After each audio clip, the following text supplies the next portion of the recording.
नमस्कार। एक बार फिर से आप सभी का स्वागत है आपके अपने YouTube चैनल आओ सब कुछ जानने में। जैसा कि हम एक रूट वर्ड की सीरीज चला रहे हैं जिसमें हम अपने वर्ड पावर को मजबूत करेंगे रूट वर्ड्स की हेल्प से। रूट वर्ड्स क्या होते हैं, मैं ये बात कल बता चुकी हूँ कि रूट वर्ड एक ऐसी टेक्निक होती है जिसमें हम एक वर्ड से कई वर्ड्स याद कर सकते हैं आसानी से। क्योंकि हम याद तो करते हैं, याद तो हम बहुत कुछ करते हैं, लेकिन हमें याद रहता कितना है। तो हम याद भी करेंगे और याद भी रखेंगे क्योंकि रूट वर्ड से वर्ड आसानी से याद हो जाते हैं और हमारे माइंड में बने रहते हैं। तो आज का हमारा वर्ड है एमी, AM या AMI, एम या एमी, जिसका मतलब होता है लव, प्रेम, स्नेह, और स्नेह से संबंधित ये शब्द है। तो जहाँ भी AM शब्द आपको दिखता है तो उनका मीनिंग होगा लव से संबंधित, प्रेम से रिलेटेड। ठीक है, तो आज का पहला शब्द है एमिएबल। एमिएबल का मतलब होता है फ्रेंडली। आप यहाँ पे देख सकते हैं कि ये AM शब्द हमें मिला है। तो AM का मतलब होता है लव, तो एमिएबल का मतलब क्या होगा, फ्रेंडली। दो पर्सन है वो कैसे हैं आपस में, एमिएबल है, फ्रेंडली है, दोस्त की तरह रहते हैं, उनके बीच में प्रेम है, उनके बीच में क्या है, स्नेह है। दूसरा हमारा शब्द है एमिकेबल। तो एमिएबल और एमिकेबल लगभग एक जैसे शब्द हैं, इन दोनों का मतलब सेम होता है, फ्रेंडली फ्रेंडली। तो एमिएबल और एमिकेबल मतलब दोनों मित्र हैं, दोनों पर्सन कैसे हैं, फ्रेंड हैं, उनके बीच में फ्रेंडली रिलेशनशिप है। अगला शब्द है हमारा एमरस।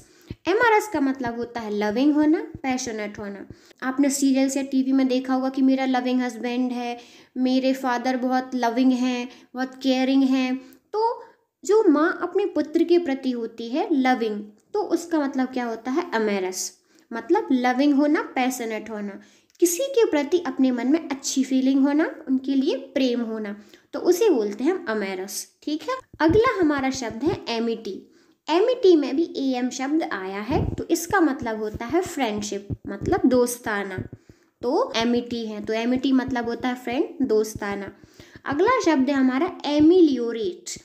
एमिलियोरेट का मतलब होता है सिचुएशन को इम्प्रूव करना, प्रेम पूर्वक बनाना, सिचुएशन को बेटर बनाना। जैसे कोई जगह है, कोई प्लेस है, तो उसमें लग रहा है, ऐसी संभावना है कि वहाँ पे लड़ाई हो सकती है, तो किसी व्यक्ति द्वारा ऐसे एफर्ट करना कि वहाँ पे लड़ाई ना हो और सिचुएशन अच्छी हो जाए, तो उसे क्या बोलेंगे, एमिलियोरेट। ठीक है, आपको याद होगा कि कल हमने एक शब्द पढ़ा था, क्या था, एग्जाजरबेट, जिसका मतलब होता है सिचुएशन को खराब करना। तो जो एग्जाजरबेट शब्द है वो एमिलियोरेट का अपोजिट है। एमिलियोरेट का मतलब होता है सिचुएशन को इम्प्रूव करना और एग्जाजरबेट का मतलब होता है सिचुएशन को खराब कर देना। ठीक है, तो आज हमने कौन कौन से शब्द पढ़े हैं, amiable, amicable, amorous, Amity, ameliorate. हम एक बार रिवीजन कर लेते हैं। एमिएबल का मतलब होता है फ्रेंडली, किसी से दोस्ती का भाव होना। एमिकेबल का भी सेम मतलब होता है, किसी से दोस्ती का भाव होना। उसके बाद अगला शब्द हमने पढ़ा था एमरस। एमरस का मतलब होता है लविंग, पैशनेट होना, किसी के लिए अच्छी फीलिंग होना, प्रेम होना। उसके बाद हमने पढ़ा था एमिटी। एमिटी का मतलब होता है फ्रेंडशिप। उसके बाद हमने पढ़ा था एमिलियोरेट। एमिलियोरेट का मतलब होता है सिचुएशन को इम्प्रूव करना, बेटर बनाना। और एमिलियोरेट का अपोजिट शब्द क्या होता है, एग्जाजरबेट, मतलब सिचुएशन को खराब करना। उम्मीद है आपको ये सीरीज पसंद आ रही होगी और आपको ये वर्ड याद हो रहे होंगे। और आप एक काम कर सकते हैं कि इनको एक कॉपी में अलग से लिख सकते हैं। इस काम में हम अपनी इंद्रियों को लगाते हैं, हम अपने सेंसेस को लगाते हैं, वो हमारे माइंड तक जल्दी पहुंचता है और स्टोर होके रहता है। तो जब हम हाथ से लिखते हैं तो हमारे हाथ के सेंसेस माइंड तक पहुंच जाते हैं और संदेश पहुंचाते हैं कि इसको ये चीज़ याद करना है। तो आप लिख सकते हो और अपनी लिखी हुई चीज़ ज़्यादा याद रहती है और हमें रिवीजन करने में भी आसानी होती है, इसलिए आप इसके नोट्स बना सकते हैं। आपने बहुत ध्यान से सुना, उसके लिए thanks for watching. Thank you.